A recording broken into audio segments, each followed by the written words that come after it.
As we look back over the history of mankind, we note a number of interesting but generally ignored facts. In fact, a lot of people who are very contemporary in their thinking would like to have these things from the past permanently ignored and to assume, if possible, that new conditions and the new world way of life will take care of the past and all the lessons that it would teach us. Unfortunately, this is not true. And we have all been faced again and again, and are still being faced, perhaps as never before, with a lot of unfinished business that has descended to us really from prehistoric times. The first thing we have to consider, for instance, is humanity itself. We think of the humanity as a kind of an intangible collective, but actually today it is 4.5 billion people, nearly all of whom are dedicated to one essential objective, and that is to do exactly as they please.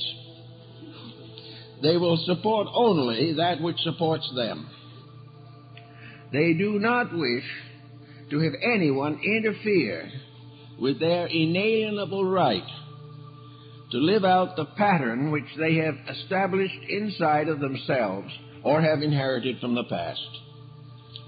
Now, this problem is not easily solved. We not only have all these people, but according to one reference recently noted, there are 1,700 different languages and dialects we have to deal with among these people. We also find they are divided into many races, sub- and sub-races, into nations, tribes, communities. This mass of human beings has never been brought together in any kind of an harmonic pattern. The ancients did not even know neighbors outside of their own boundaries. And within the boundaries, these ancient countries had one trouble after another. And the earth today is dotted frequently with the ruins of cities destroyed by the wars of neighbors. We have inherited all of this strange complication, a complication of people, each one of whom is an individual.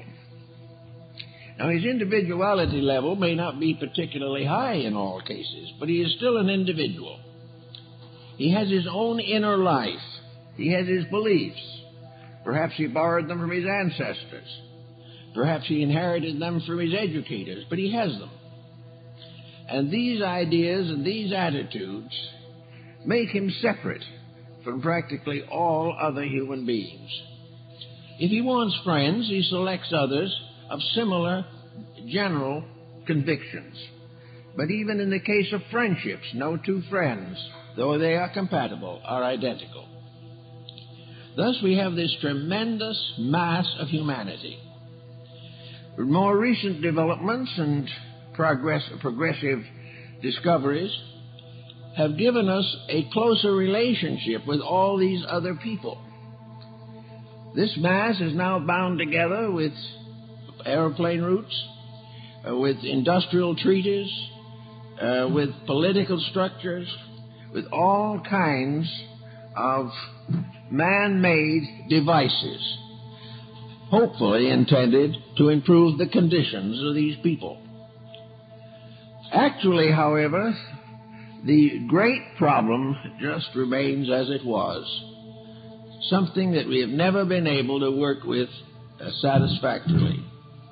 This great human power, this great mass of human ingenuity and inventiveness is pouring one discovery after another into our world of learning.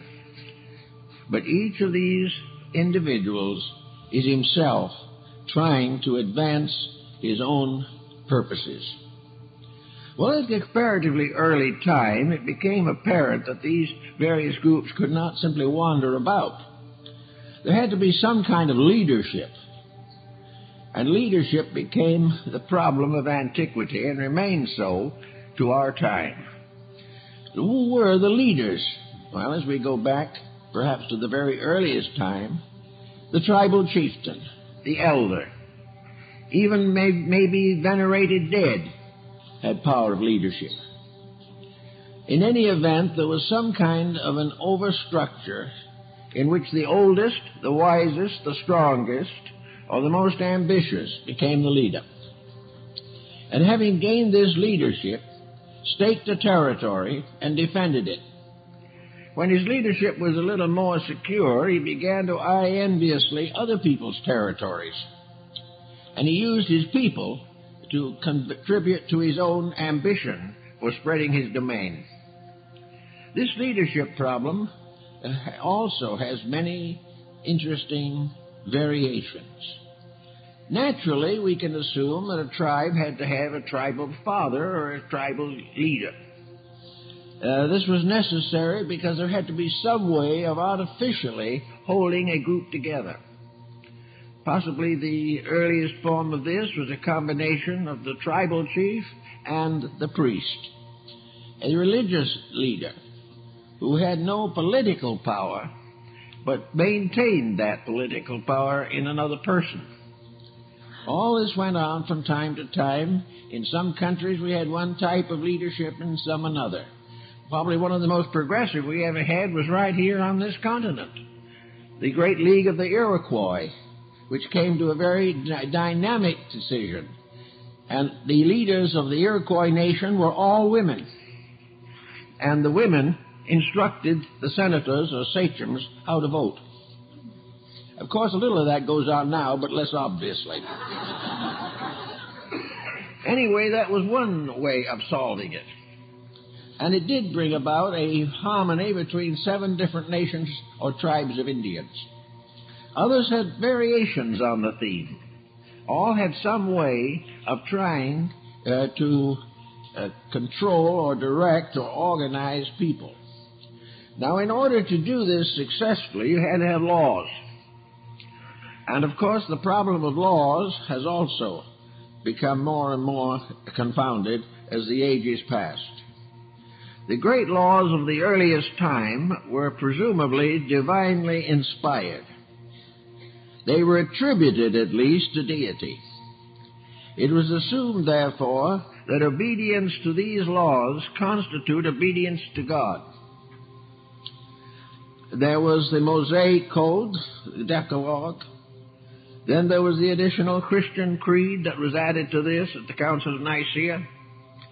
There was the Code of Hammurabi long ago, the Code Justinian, the Code Napoleon, and today more or less the Code Chaos.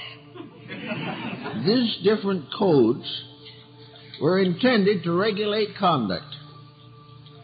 Now, most people in different parts of the world, whether it was the Indians with the laws of Manu, or the Buddhists with their sutras, or the Chinese with their Confucian moral logs, these different systems were sufficient to do a great deal of good.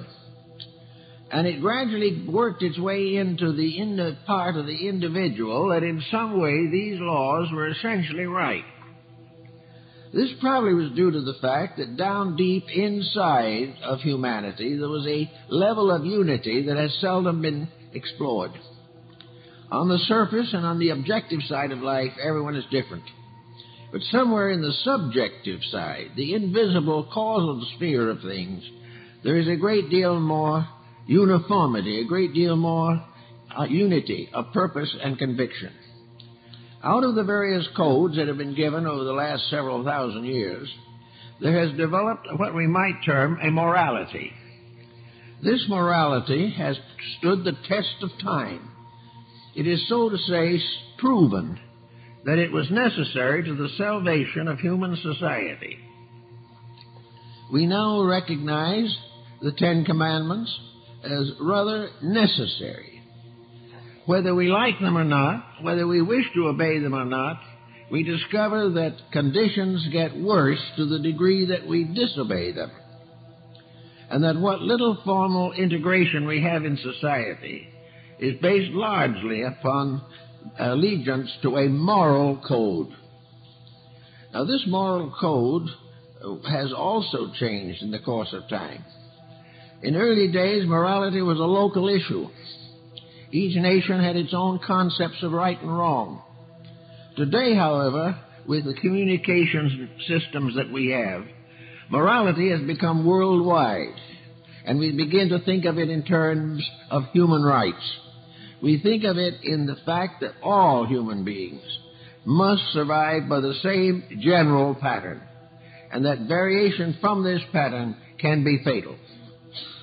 It is possible, of course, that these different convictions and patterns of morality can be adapted to local conditions, but still the great pattern seemingly cannot be ignored. And anything or anyone who tries to ignore it comes to great troubles in the end. Nearly every disaster in history that has involved human activity has resulted from breaking the commandments. Somebody thought they were bigger than the law. Someone wanted more than their share. Someone decided to temper the plowshare back into a sword.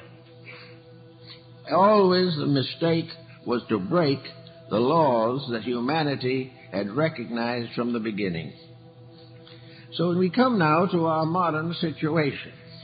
We've inherited thousands of years of discords. We have inherited several very good codes of moral integrity. We have also come to a little better level of insights than our ancestors. We think we know more. We have more opportunities, more privileges, more conveniences, more innovations of knowledge than ever before. So there is a certain smugness about us. We do not want to look back again upon those old days when things were not as wonderful as they are now. But another look gives us another realization, that we are in greater danger today than in those times when things were less opulent. The more we have gained of knowledge, the more we have endangered our own survival. And with nuclear fission, we'd rather put the capstone on the whole thing. We have done that which apparently violates some law of some kind, not made by man, but inherent in the universal structure of which we are a part. We have not yet recognized the importance of going back to the great pattern of life itself, nature, the universe, to find the laws that are best for the advancement of human society. So we are making a number of very bad mistakes, and we are making them largely not because we have to make them, but because we choose to. Now, in these days, we are very anxious over political situations. We are much concerned over whether or not our political leadership is adequate. And most people who are in trouble will be very quick to blame leadership, whereas leadership, in turn, may be a little inclined to blame the people. But in any event, the problems that exist and dominate us at the present time indicate that leadership as we have it is not adequate. The next question is, why and how could we find a better or more adequate leadership? And I think the answer to that is we're not going to. In other words, we're not going to find better leadership because it has to come out of the same tank with the rest of us. Unless an archangel descends in full glory, we are going to have to continue to develop means of governing ourselves more adequately. Now, one way, of course, to develop leadership is to strengthen character. And here we come on an interesting subject of the philosophical turn. According to the Oriental peoples, Buddhists and Hindus, particularly ancient Hinduism, there's a kind of a saying that the human being has to die hundreds of times in order to learn to live once. And that, more or less, indicates the idea that the only way we're going to solve this problem is by gradually becoming weary of making the same mistakes. We are going to gradually learn that the way we've been doing things doesn't pay, doesn't produce any of the results that we so desire and covet. But of course, if you happen to be a materialist, and do not believe that we are going to return to this sphere at some later time, then we have a more complicated problem, because the materialist must accomplish all of it in one lifetime. He must rise from superlative ignorance to superlative wisdom in 60, 70, or 80 years. Well, it's very doubtful if we're going to find very many persons who can really accomplish this. And those who make a great success of it are usually assassinated. Because the moment we begin to think above the level of the many turns on us. So we have this problem of leadership and how we're going to get it. We have this problem of looking around for the perfect parental figure.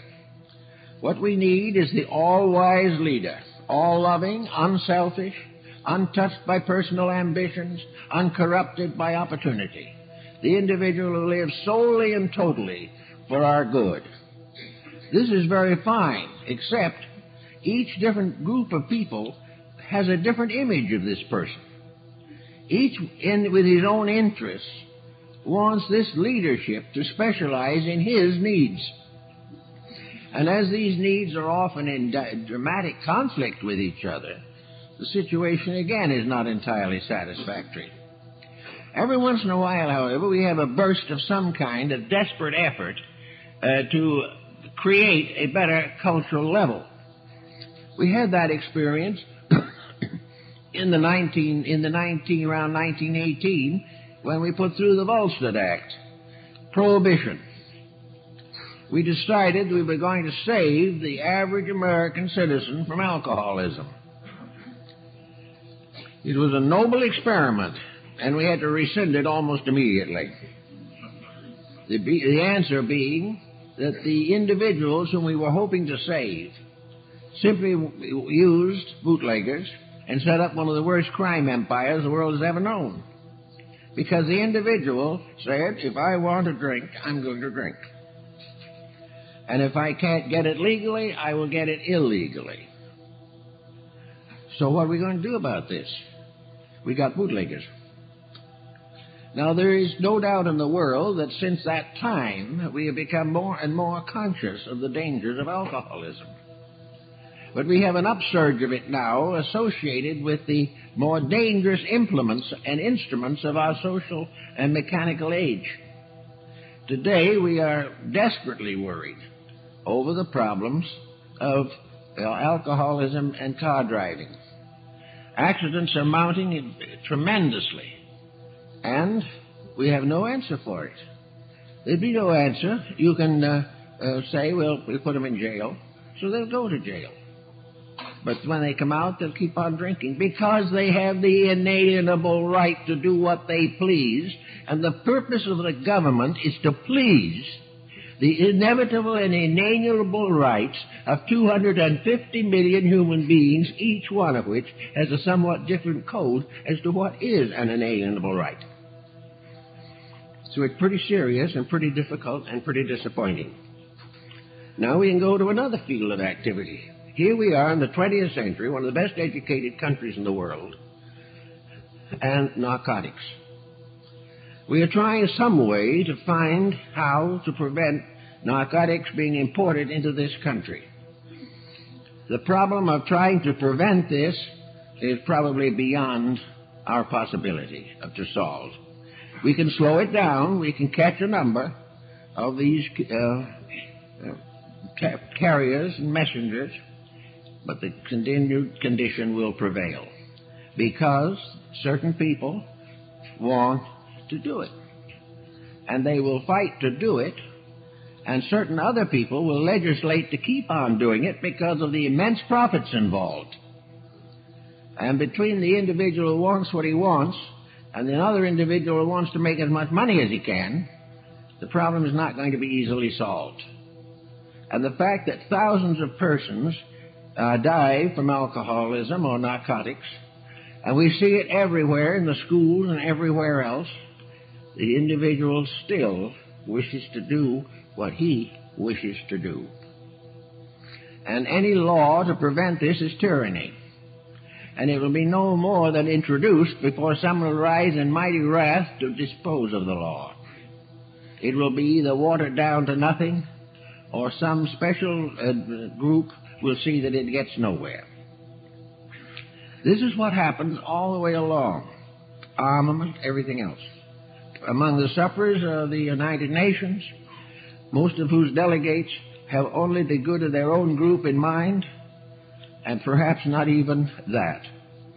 And the sincere ones are simply bowled over in the excitement and in the frustration of the whole situation.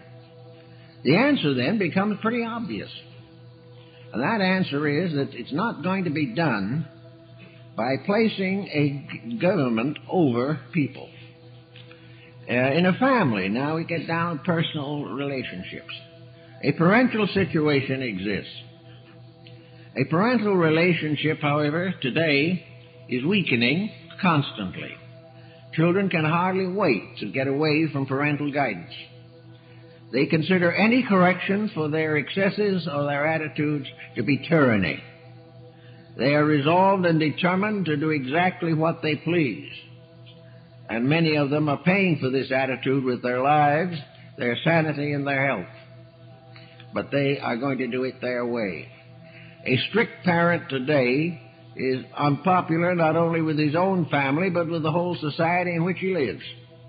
Because we live in a society that is given over very largely to compromise and to letting things drift along as they are. And yet when they drift into trouble, then we're all worried.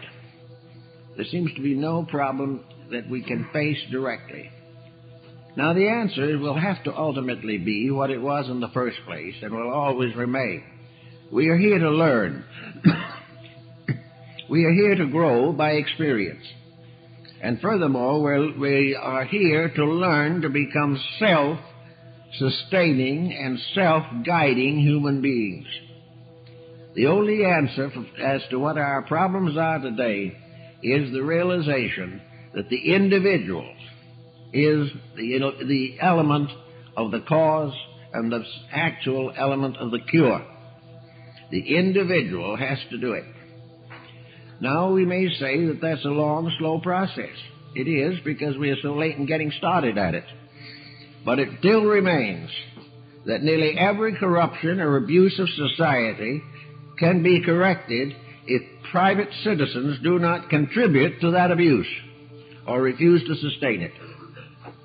Instead of trying to get something voted in by a group that will never be able to make it work even if they vote it in, if the individual who doesn't like something sacrifices any pleasures he may get from this abuse and stands firmly for principles that are correct, we will find that in integrity we have the only answer to our problem. But at the moment, integrity is in short supply. Very much so. Nearly every factor that we know in society today is compromising integrity. It is choosing rather the course of least resistance. Integrity to many people means poverty. To many other people it means frustration. Integrity means the dismal and incredibly hard thing of doing what is right.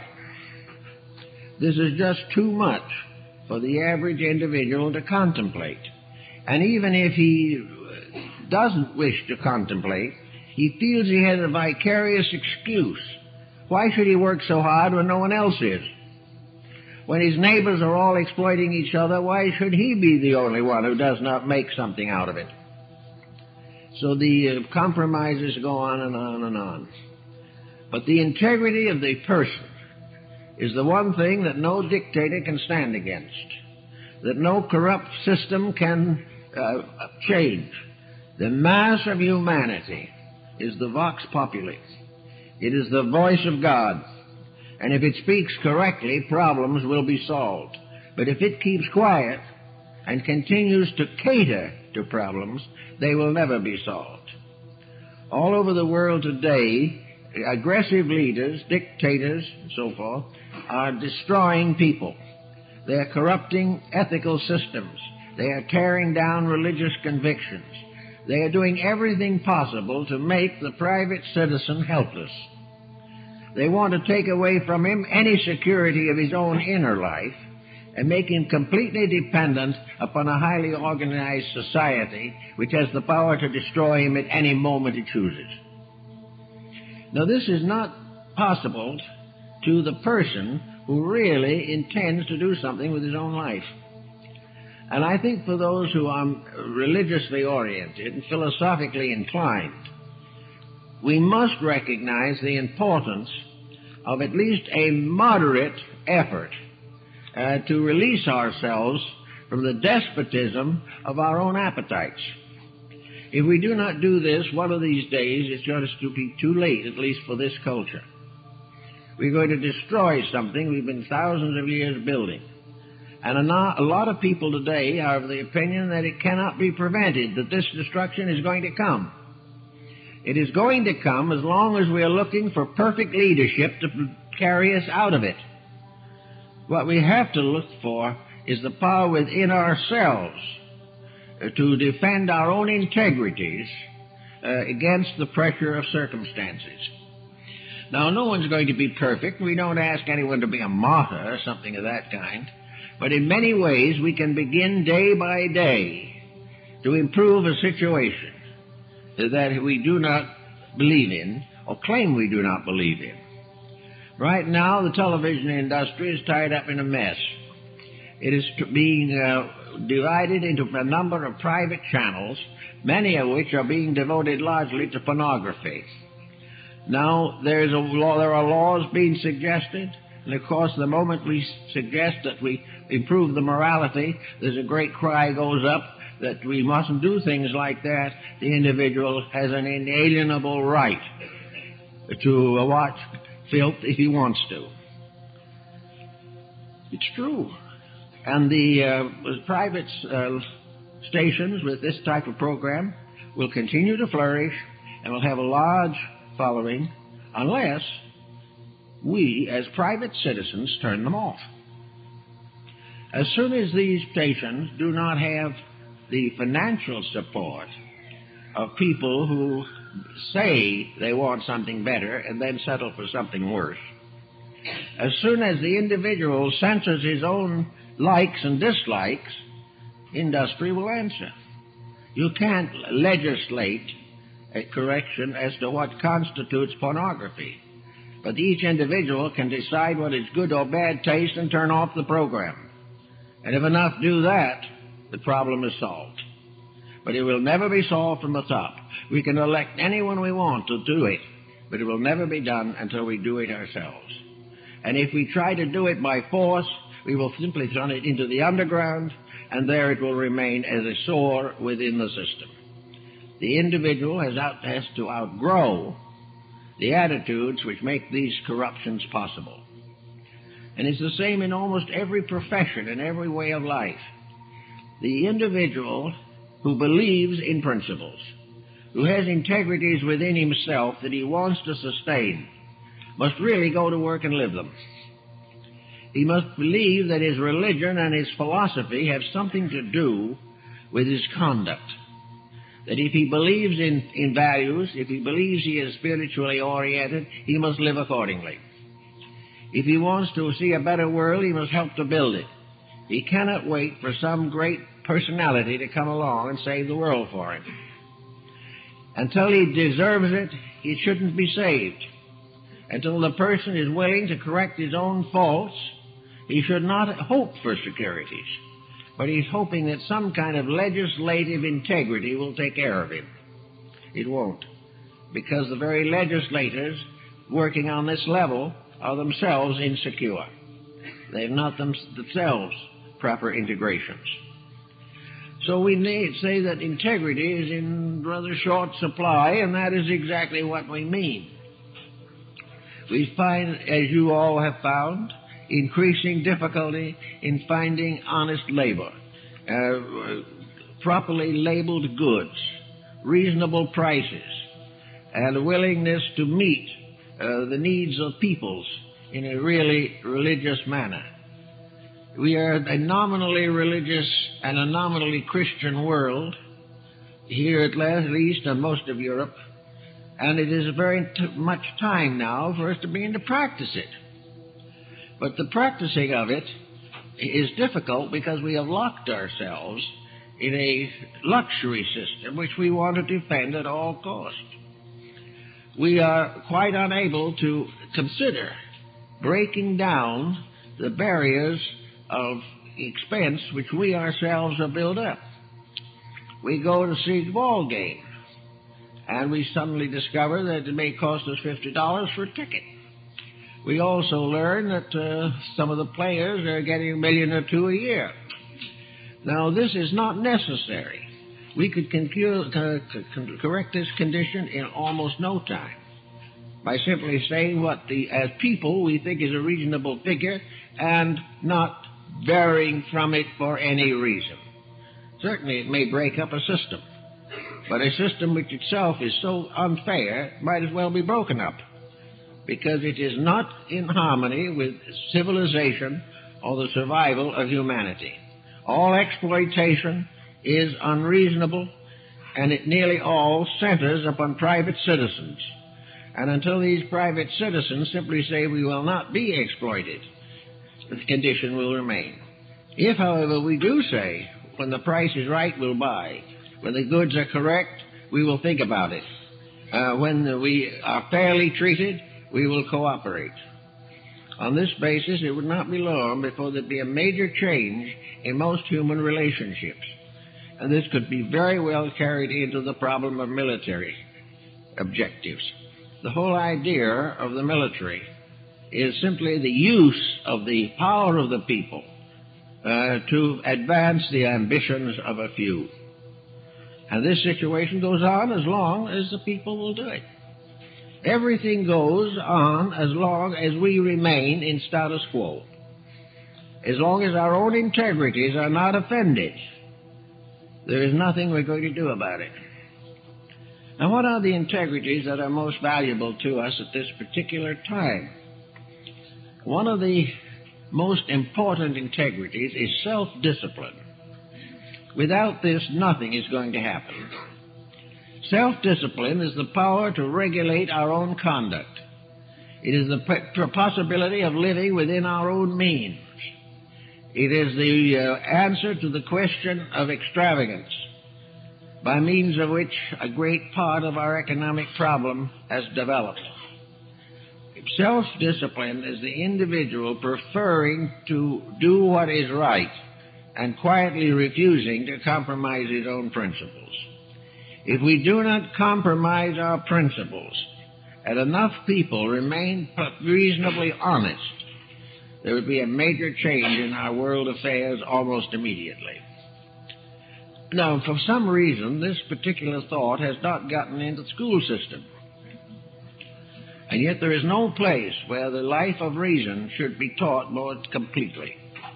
Young people should be taught that they are not intended simply to become parasites or become parasites on the cultural system to which they belong. Young people should be taught to be industrious, thoughtful. They should be taught to be kind and honorable. And with all the reading, writing, and arithmetic, I think that we should have a definite course in every public school upon basic integrities and what happens when you break them, and the horrible examples are plentiful to show. I noticed when I was in Japan the last time, I saw a plan for educational expansion among the Japanese public school system. And the main subjects in the grammar school grades are in the following order: integrity, reading, writing, and arithmetic. In high school, integrity, algebra, and so forth. In the universities, integrity, physics, biology, and chemistry. Always the first course was integrity. Now, we can't say that they all live up to that either. We can't say anything like that. But for some mysterious reason, in some way, they seem to be outcircling us in a number of directions. If their integrities are causing them to make better products, then we need their integrities immediately also. because we cannot solve a problem by shutting out the honest labor of someone else in order to defend dishonest labor of our own. We've got to be as honorable as the person we deal with. And out of that we can have a new relationship in life that is highly important and highly valuable. And in the dangerous age of our young people, the integrities are very, very vital. We see every day the lack of leadership, and we see the disregard for leadership. Now, this disregard for leadership is also available to us for observation in national affairs. One government after another is falling. They're falling so much that it seems as though they are like autumn leaves every year. They're just dropping because they are unable to control their people, and they are unable to decide on problems and on policies. The same is true in the family. Parents are losing control of their children. The children are turning from them. They are developing objectionable habits, and no one can do anything about it. I know a case recently in which a parent tried to correct a child for a very obvious delinquency, and the child simply walked off and left home. This is the type of thing we're developing, and there is no integrity in it. There is no effort of the individual to establish his own place in the plan of life. Actually, as far as we know, man is the most advanced visible form of life on the planet. He has the most privileged. He has the interior capacities for the most wonderful achievements in almost every field of life, in art and music, in culture, literature, in science, philosophy, religion, all of these fields. He has the mental and emotional equipment to make valuable contributions. He has also within his nature a power of self-analysis. He can examine his own life. He can see what he's doing. He can contemplate the consequences of his own conduct. He has been equipped with a power to censor his own action. He is capable of knowing right from wrong in his own action and activity. He is not dependent upon someone else telling him. The human being is probably the most gifted creature that we will ever hear of in the course of our mortal existences. He is magnificently adapted to a tremendous destiny, and he is just throwing it away. He is throwing it away on things which are not worthy of him and which contribute nothing to his own good or the good of the society to which he belongs. Therefore, the problem is that the human being must grow up. There must be more strain of maturity appear. There's got to be something to indicate that we have passed a period of adolescence in which there was nothing in the world but fun. We also have to get over the idea that there is infinite money to do anything we want to with. All these ideas are the result of bad thinking and lack of facts. They are the result of the individual simply falling into an emotional network of appetites. If he continues with it, he will see the ruin of his world. But with a little hard thinking and a little hard work, we also have the ever-present remedy that no one can take away from us. And that remedy is the power to heal ourselves, to cure the ailments in our own natures which have brought us to this emergency. Man has the power to outgrow his own weakness. He has the natural ability to grow into his own maturity. And by doing this and by achieving in these areas, he has the right to solve his problems. So we're going on now from day to day. Everybody's got a little bit of an idea of some kind. A lot of people are trying hard. They're all working with the idea if we can only get a group of people to see it. It's not only that. It's not that primarily. We've got to get the individual himself to see it. Then he can form groups. But to form groups out of people by merely word-of-mouth conversion, in which all the members remain just what they were before, and make the same mistakes they've been making for ages, is not going to solve anything. Solution lies in the individual forming a group because he himself not only understands the problem, but can prove clearly that he is personally applying what understanding he does possess to his own daily living. If he is still nagging with his neighbors, he is not a good candidate for membership in the United Nations. If he cannot get along with races or religions, he's not a good candidate for any type of organization that is seeking to unite dissonant factions. If he is full of prejudice, social, religious, or cultural, if his antagonisms go through every stratum of society, and if he loves to argue almost any subject that comes along, always in terms of benefit to himself, then he is not a good candidate for anything. There's no use putting millions of those people together, because the only thing you might be able to gain by that would be one other, perhaps helpful thought, that large numbers of them would exterminate each other. This might be a solution to something, perhaps overpopulation, but it would be no answer to anything.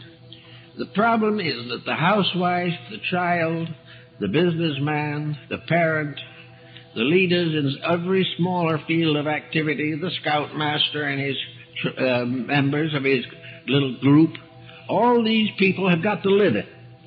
They've got to move into a world in which they begin to forgive each other their faults and build upon a common ground. They've got to be very careful to make sure that when they make a promise, they keep it, even the most simple thing. They must be sure that when they weigh the pound, they do not weigh their thumb with it. They've got to do the thing correctly. They've got to be honorable and honest. And when they have a day's work, they can't spend half of it walking around doing nothing. No person with these weaknesses can contribute to the improvement of the society to which he belongs. And yet it is the individual who is the only source of that improvement. If he does not improve, society will not.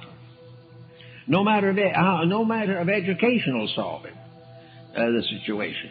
Some of the best educated people today are the worst rogues, and will continue to do so, as they do. Education gives them skill in deceit. And there is no answer to this except the development of a corresponding integrity in themselves.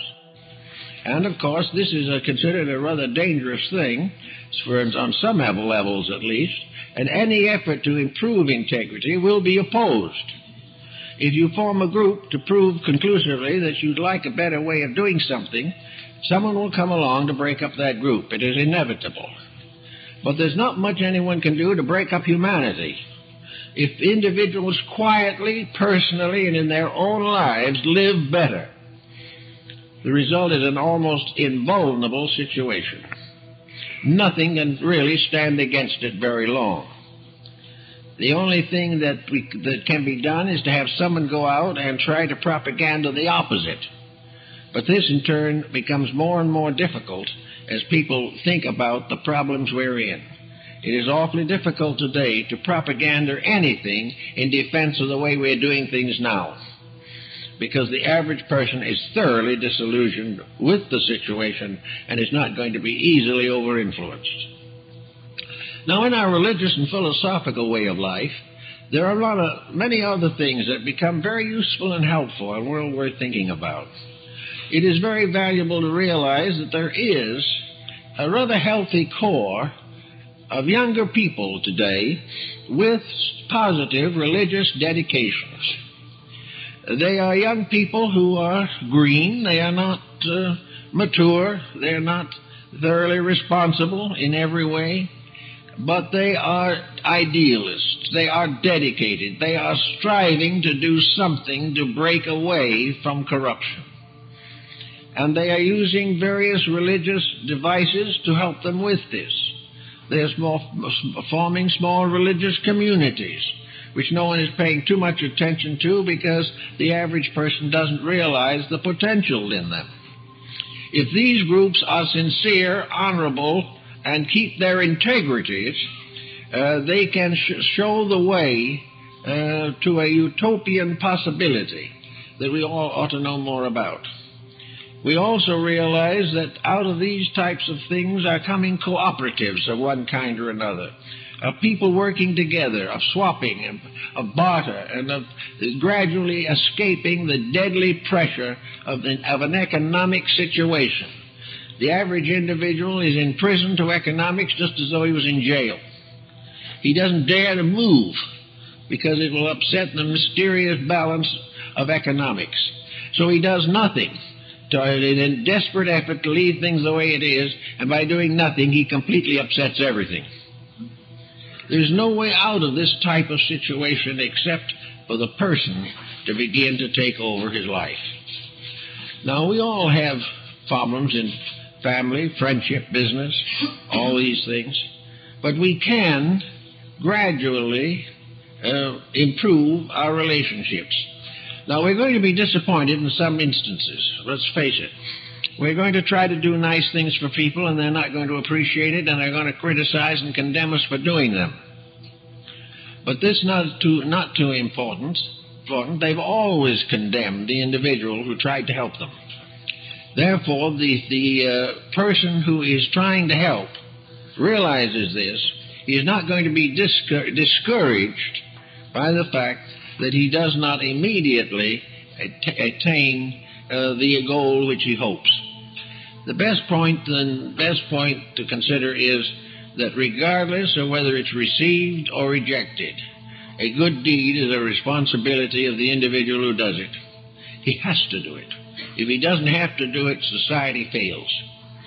So little by little, there can come through this something that is against the corrosion that we are suffering from. And this thing that has to come into it is integrity. Integrity is the basis of all human relationships. It is the basis of confidence. It is the foundation for family strength and unity. It has to do with every phase of labor and capital and management. The integrities are the things upon which civilization can be built. When we know what is right and we do it, we are going to succeed. But if we know what is right and we do not do it, we are going to fail. Because this rightness relates to a universal situation and not to ourselves. Integrities are, according to us, a kind of moral values. But in the infinite pattern of things, integrities are the immutable laws of space. In some mysterious way, every integrity is involved in the actual creation and function of the universe. Integrities are the dependabilities of things. The fact that we are reasonably certain that the sun's going to rise tomorrow morning is one of the integrities. We trust it because we know it will happen. Now, there are invisible integrities that are just as strong. There are all kinds of values in life which we discover by calling upon them in time of need. Among the integrities, the greatest and most important, socially speaking, is cooperation. And this cooperation we find everywhere in space. There is no competition in the cosmos. Everything has to work together in order to maintain that splendor which we call the galaxy. There can be no competition in the human body. The different systems of the different parts of the human body, the blood, all of these elements do not cooperate, man is dead. It is not possible for competition to survive, nor can one organ raise a flag and say, I'm going to take over the body. That also is fatal. And anarchy in the body is fatal. And the overgrowth of one unit against the rest can be fatal. Cooperation is the secret of the human body's function. And over that cooperation is something we call the mind, or the intelligence of the person. And having passed through a number of stomach aches and maybe had considerable medical expense, that mind begins to think in terms of taking care of that body, rather than being the victim of its abuses. Now, the same thing has to happen in the larger world of things. The individual has wars, pestilences, earthquakes, tidal waves, and every type of dangerous natural phenomena. He must gradually wake up to the meaning of these things.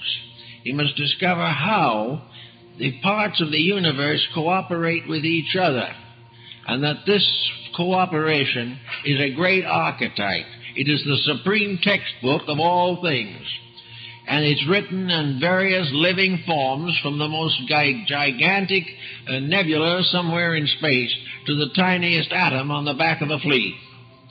It is all under law. There is no more magnificent structure in the world than the eye of a fly. It is all a tremendous over-integration, an integrity, a complete lawfulness that manifests on every plane of nature.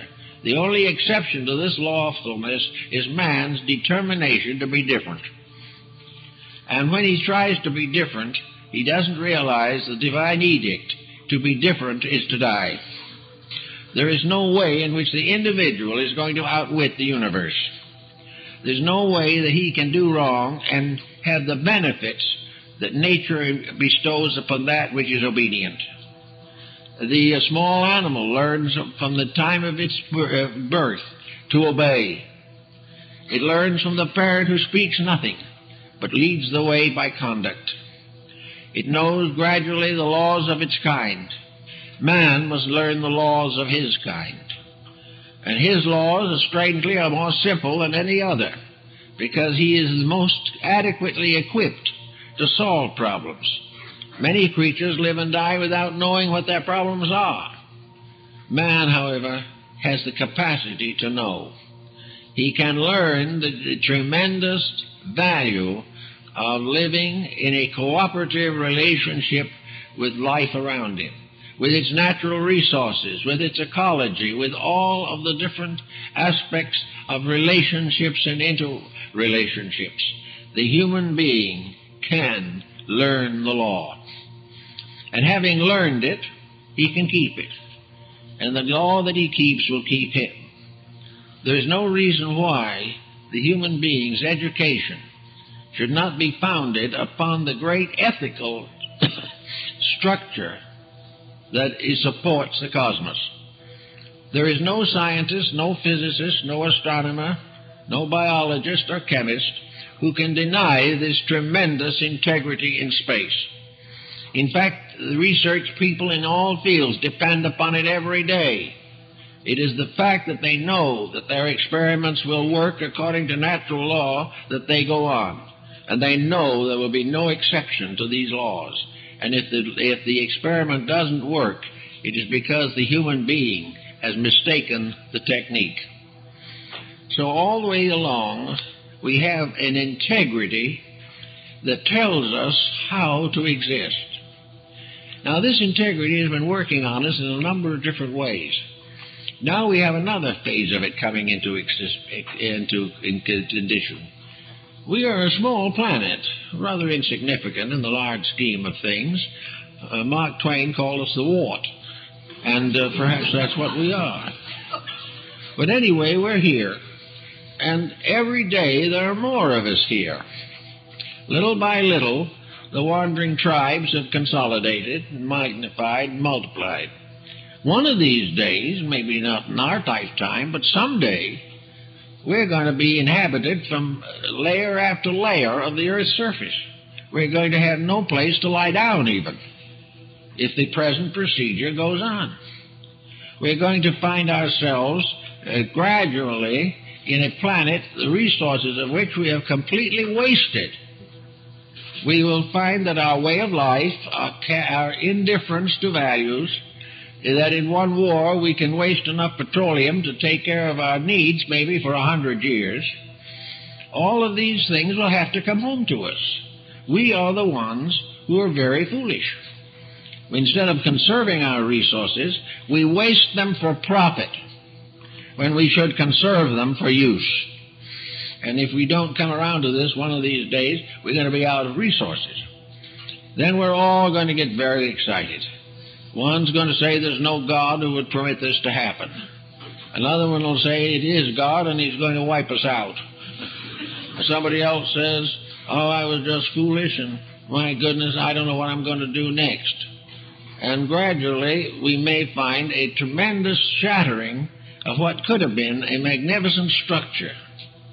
There's still time to do something about it, but the handwriting is definitely on the wall. We're not going to be able to continue this way forever. But perhaps some hope that they will be able to continue this way as long as they live, and then they're out of it.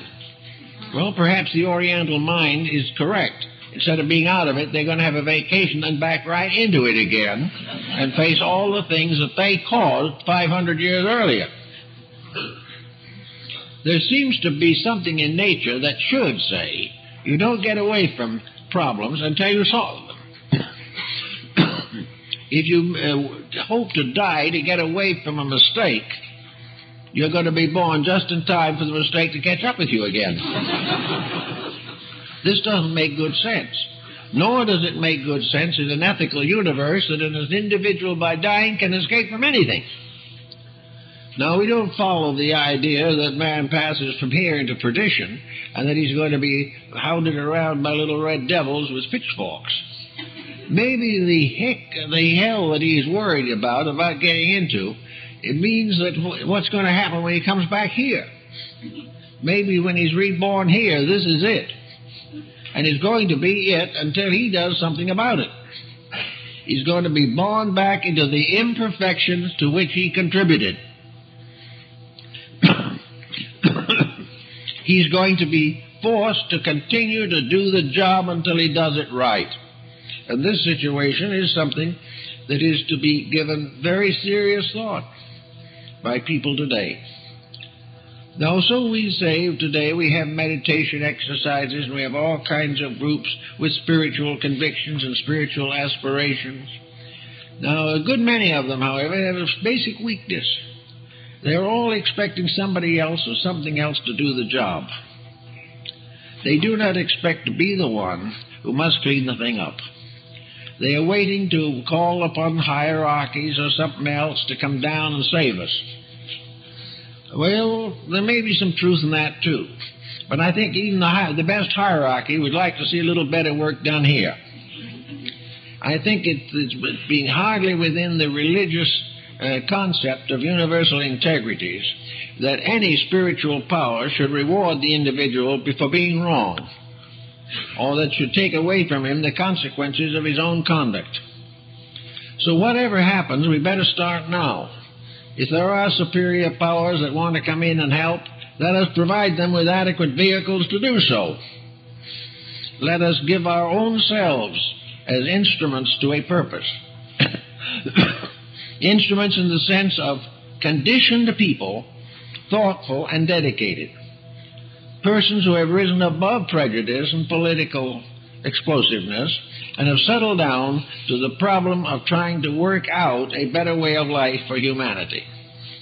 Now, everywhere, here and there, very hopeful signs are appearing over the edge of things.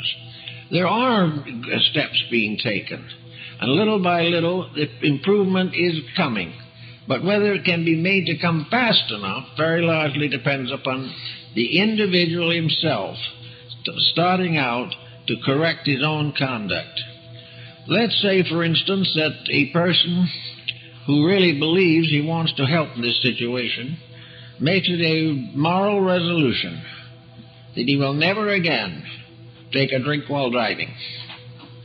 Never. Or that he will never drive a car when he's stone sober.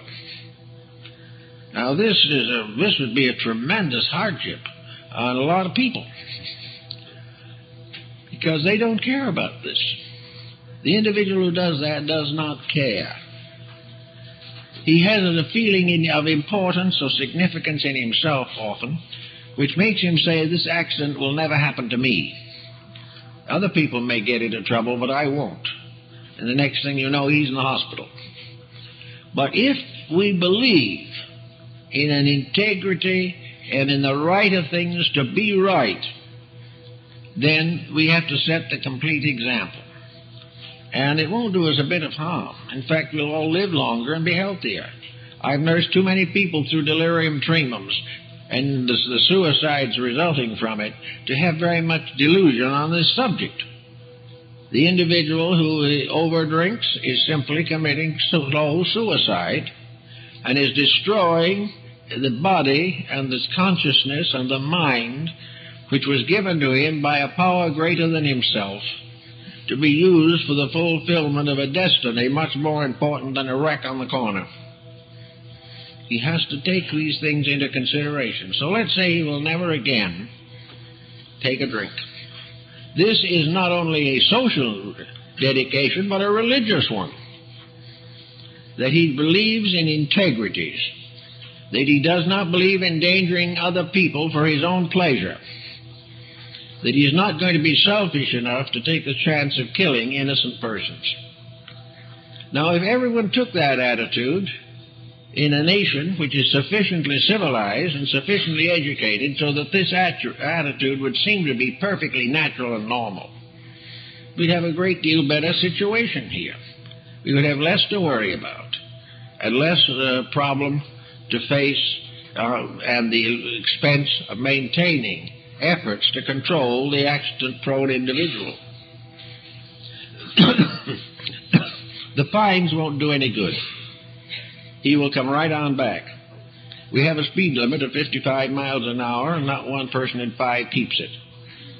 Now, we may not agree with that speed limit, but it is a speed limit which our society has been invited to share. And until other laws or other arrangements are made, integrity says we should keep it. This is the thing that was faced by Abraham Lincoln back in the Civil War days. They told him he should help to run Negroes through the underground between the South and the North and help them to escape, because they knew he did not believe in slavery. Lincoln said, I can't do it. I cannot break the law which has been established, but I hope to live long enough to change the law. And this is what many people will have to do. We are not going to grow by breaking laws, but by gradually proving that we can improve situations and by having a better way of life for all concerned. This same situation applies largely to our narcotics problem. The narcotics problem would be very much relieved if the average individual, particularly the teenager or the younger person, had the integrity to refuse not only to use but to peddle it, because it is against the greater good to the greater number. No individual in his right mind and a right moral character is going to want to give people things that are going to destroy them. They're not going to cater to something that will cause in the end death, suicide, insanity, and a general disorganization of society. The individual who has any integrity is going to be no part of it, and is going to do everything possible not to contribute. And if several thousand young people who are being tempted to become peddlers simply decline to be, and gradually, one after another, the levels of society reject narcotics as individuals, not because of police, but because for the first time in their lives they know what they're up against, the traffic would end. No individual in his right mind wants to kill himself unless he has nothing else to do. And if he has nothing else to do, it's high time he found something else to do. You cannot legislate it, but the individual can outgrow his own stupidity in believing that he should do it. And this is the way it can be cleared up. If for 1 year people refuse to use narcotics, the whole industry would fall apart. But as long as we say to ourselves, we will do as we please, we're going to have it because that's what we please to do. But it's hard to understand why educated persons living in a comparatively modern world and with many opportunities and advantages never before available to mankind should simply, honestly, and sincerely desire to destroy themselves. Why? For a thrill, for something of this nature. The same thing it falls into our moral structure. The morality of the people is falling, and falling seriously. And yet our great ethical institutions have always told us the facts of this. The integrities are clear and evident, but we're not keeping them. and yet we are wise enough, old enough, and educated enough to know why we should keep them. There is no excuse for the average educated person who at least has graduated from high school to have any doubts or uncertainties about what is right. There may be fine points of distinction and litigation that he may not understand, but in the daily living of his own life, he has sufficient understanding to do what is right if he will sacrifice ulterior motives in his own nature. If he will not try to gain unfairly advantage over others, he will find that it's much easier to keep the golden rule. Each of these different problems that we face today, unemployment, all these things, can be very largely improved by simple integrity. And it's hard to get, because the people who need it worst are the first to deny it. And those who would benefit most from honesty will vote against it. But a vote can't do it. That's another problem. But if a labor union is in problem, its members can vote to strike or not to strike. But if a situation is unreasonable or unfair on either hand, the individual member has the decision in his own hand. He can say, I don't agree. And if 50,000 or 100,000 members of a union walk out in spite of the union attitude, you'll find the attitude of the union will change very quickly. If the individual's integrities are stronger than the ulterior motives of those regulating so many institutions, those institutions will come down to size and behave themselves. It all depends upon this mysterious, simple little creature that we call man, the human being, who has within his grasp at all times the mystery of life. Now, many people are making the mistake, of course, and getting in serious trouble from it, of assuming that they have a very limited time to make these decisions, and also that they are going to be dead a long time, if not permanently, and the point is to have all the fun there is in it right now. Get all you can now, so that you'll have more for your children to fight over when you're gone. Also more for the government to take away. Actually, the problem of this emergency is not as acute as we realize. After a very short time, practically everything that we have sacrificed integrity for becomes meaningless. As age advances, possessions become less and less valuable. We become weary of public office. All these different things lose all their glamour and all their goodness. And finally, as we grow older, we come back to essentials. The essentials of a good life: quiet, peace, integrity, a few good friends, a close family, and something to do. All the rest of it is very largely an illusion and always was. And the best thinking years of our lives sometimes are damaged by the younger years in which we have wrecked health, damaged our characters, and become disillusioned with life. There is no reason why anyone should ever be disillusioned. It's a double negative to begin with, and it is not a condition that can exist. The only thing that an individual really has to worry about is the danger of being ashamed of himself sometime. He cannot be disillusioned because it is his own attitude and his own character which has created the illusions that have been swept away. The only answer is to so conduct himself within the pattern of his integrities that these situations are unimportant. In medicine, we have the same type of situation. We have a tremendous overload of technical skills, but we lack probably what the first physicians of antiquity lacked. But we also lack some of the things they learned and we have forgotten. And that is that healing is very largely integrity. The individual who does not abuse life will have the greatest benefits of life. The average individual can escape most of the problems of expensive medication, especially in later years, by living a moderate life. Dissipation will simply bring him into the hospital sooner. He will find that all of the ways in which he breaks natural law will contribute to the breaking of himself. So it's best for him to start in at an early date to keep the rules. And if he keeps the pattern of integrities, he will greatly reduce his problems of health. He also will discover that mental attitudes are very important in health. In this generation, fear is the common emotion. Everyone is frightened. Fear is deadly. And fear can bring more upon the individual in the form of sickness and strife and trial and disillusionment than any other one emotion. In this universe, there is nothing to fear. Everything is part of a plan that is so exact that we really don't have to fear.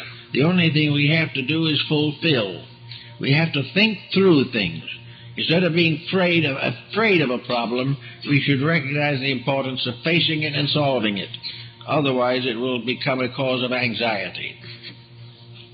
Now, we may also say that supposing the worst happens, and in spite of all the things that we do, or because of all the things that we do, the end is perilous. That we do not come through this emergency successfully, what's going to happen? Well, in the great pattern of things, nothing of importance. The individual cannot destroy that which is not his. He cannot do very much to damage a universe in which life goes on for eternal light years beyond figuring a calculation. He is boasting or very egotistic if he thinks he can in any way embarrass the functions of the universe. He can't. The only thing he can do is to give himself a bad time.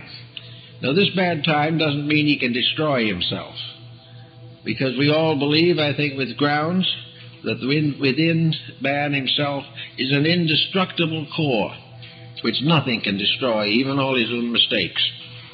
We may lose our planet, we might lose our mortgage, we might lose our job, we might lose our health, but we will never cease to exist.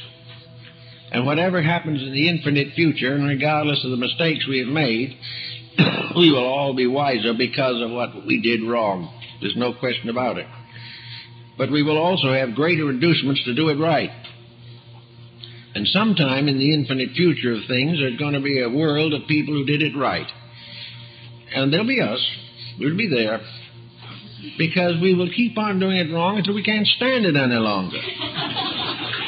When we've lost everything we have, then we begin to realize what we are. But there is something more valuable to us than all these things. We will come through the fire, and we will discover when it's all said and done that we lost nothing except errors.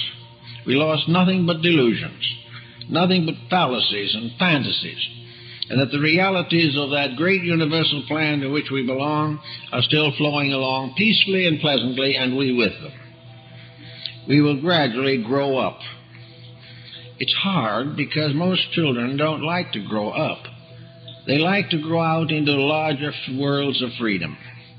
They like to do as they please and escape forever guidance of parental powers. But in the universe, there is no escape from the guidance of the infinite universal pattern itself. But in that pattern is an inevitable fulfillment. All things in the end have to come out right. And the only thing we can do is delay the process. As the alchemist said, art perfects nature. Perfection is ultimate, but it's a long and trying problem unless we take hold of ourselves and grow a little faster through intent. Some grow in spite of everything, and some grow because of personal effort. Some will wait until the last moment to improve their own natures. Others start intentionally to improve by the control of those fallacies which have already caused them plenty of trouble. So in this particular state of affairs, it is very important that we take what we know and do something with it. And doing something with it means to live within our means, to keep out of debt if possible, because it's a worry, to be very scrupulous in our integrities with other people, be very patient with the mistakes of others, and even be patient with the mistakes of ourselves, but never be patient enough with our own mistakes that we no longer desire to correct them. Recognize that every fault we find in any other person may well also be in ourselves. But we will have the power and the right, if we so desire, to use this magnificent instrument that has been given to us by the Infinite to correct ourselves, to grow in grace and glory, to strengthen the eternal principles of integrity with which we have been endowed, and to gradually develop until we can stand forth as a truly human being. For a human being is one in whom the humanities dominate all other considerations. A human being is one who is simply above compromise, or as Confucius said of the superior man, he said the superior man is one who is incapable of an inferior action. We have to fight to keep our principles, but the day will come when these principles will be ourselves, and we will be these principles, and we will every day live according to them, and they will be perfectly normal, and we will enjoy them, and enjoy most of all a world that has not been scarred and defaced and destroyed by the cupidity, selfishness, and violence of mankind. The real integrities of life come in the simple life. They are the simple ways of doing things, simple people doing simple things in kindly ways. These are the things we need desperately now. The person who will keep the pattern, keep the truth, keep the faith, and just roll up his sleeves and do the work that's at hand. There's a great deal of work to be done to pull this civilization out of the doldrums. And the only way it can be done is by honest people doing honest things with every bit of spirit, faith, and hope that they have. This is religion. And this is the condition which undoubtedly is going to bring religion back into the foreground, because we will never make this achievement unless we begin to have a spiritual realization of life and put the powers of the soul above the appetites of the body. If we can do this, and religion becomes an inner strength, a faith against and above fear, something that is going to help us to keep on going because of principles, because of realities, because of duties, obligations, and opportunities. If we can do these things and live according to them, then our ethical world comes back. We are an ethical people again. We deserve good things to happen, and what we deserve will happen. We can create for ourselves here on this planet even now a better world than the world has ever known before. But to do it, we've got to do things better than we have ever done them before. Otherwise, these good things will not happen.